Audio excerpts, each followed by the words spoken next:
আমি প্রথমেই 2026-এ এসে আপনাদেরই সন্তান, ইন্টার পড়ুয়া একটা ছেলে,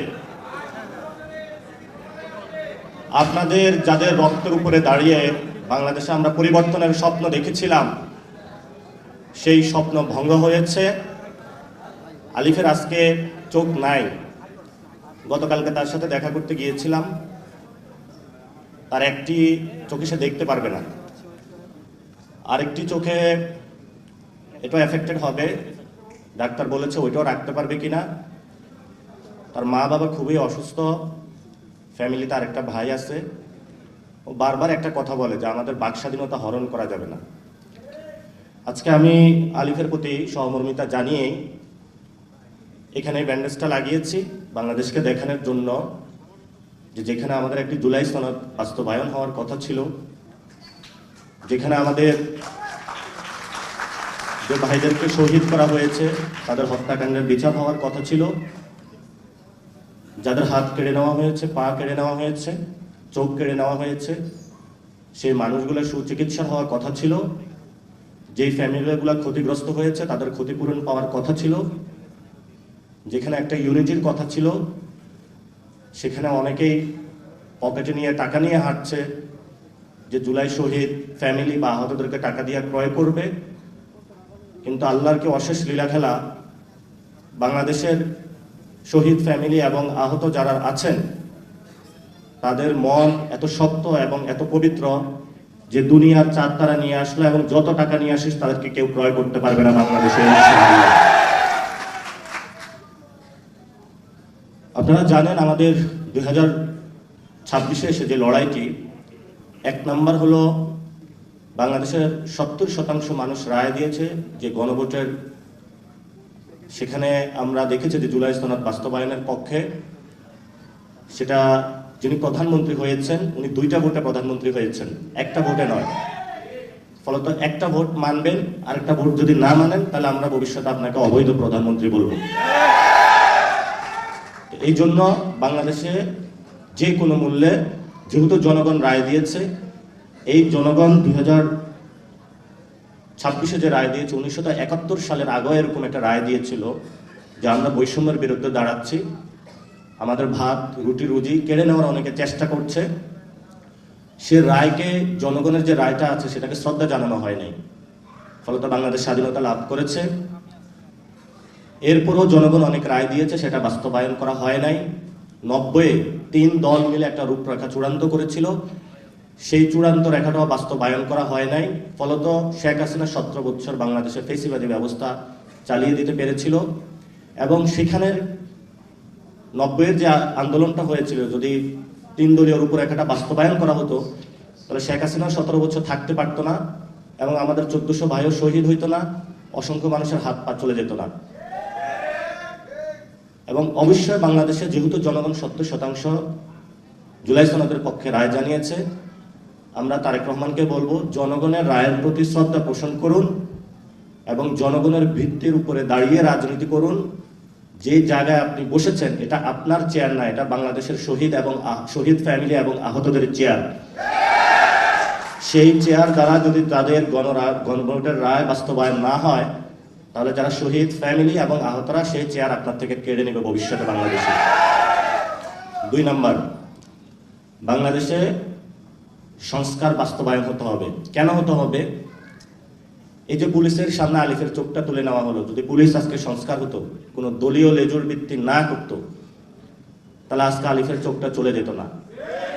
যদি জুলাই সনদ বাস্তবায়ন হতো তাহলে এই ধরনের নগ্ন সন্ত্রাসী কার্যক্রম আমরা পথে দেখতাম না। সরকার একটা সংশোধন কমিটি গঠন করেছে, জুলাই সনদ বাস্তবায়ন করবে না এই মর্মে, এবং আমরা সরাসরি বলতে পারি যে বিএনপি জুলাইয়ের বিপক্ষে গিয়েছে। যদি বিপক্ষে না যাইতো তাহলে সংশোধন কমিটি তারা গঠন করতো না। যেহেতু তারা সংশোধন কমিটি গঠন করেছে, পার্লামেন্টে আমরা আরো কথা বলবো। যদি এটা পার্লামেন্টে চূড়ান্ত না হয়, ইনশাআল্লাহ বাংলাদেশে যত শহীদ ফ্যামিলি রয়েছে এবং যতজন আহত রয়েছে তাদের আদালতে জুলাই সনদের রায় বাস্তবায়ন হবে ইনশাআল্লাহ। 3 নম্বর, আপনারা জানেন আমাদের সার্বভৌমত্ব। এই গণ অভ্যুত্থানের পরে আরেকজন আমাদের বীর পুরুষ ছিলেন, যিনি শহীদ হয়েছেন, শহীদ উসমান হাদি। উনি বাংলাদেশের আজাদির পক্ষে কথা বলেছিলেন, সার্বভৌমত্বের পক্ষে কথা বলেছিলেন, যাকে দুনিয়া থেকে সরিয়ে দেওয়া হয়। এই মানুষটা বিচার করা হবে বলে প্রধানমন্ত্রী প্রতিশ্রুতি দিয়েছিলেন। 5 মাসে তার কোনো প্রতিশ্রুতির বাস্তবায়ন দেখি নাই, এবং ভবিষ্যতে দেখব বলেও আমরা আশা করি না তার থেকে। যে মানুষগুলো আহত হয়েছে, শহীদ হয়েছে, সেই মানুষগুলোকে মুক্তিযোদ্ধা মন্ত্রণালয় ব্যবহার করে 71-এর মুক্তিযুদ্ধের পরে এই মন্ত্রণালয় ব্যবহার করে অনেক কারসাজি হয়েছিল। এখন আমি বিভিন্ন গ্রামে গিয়েছি, 1 মিনিটে শেষ করব।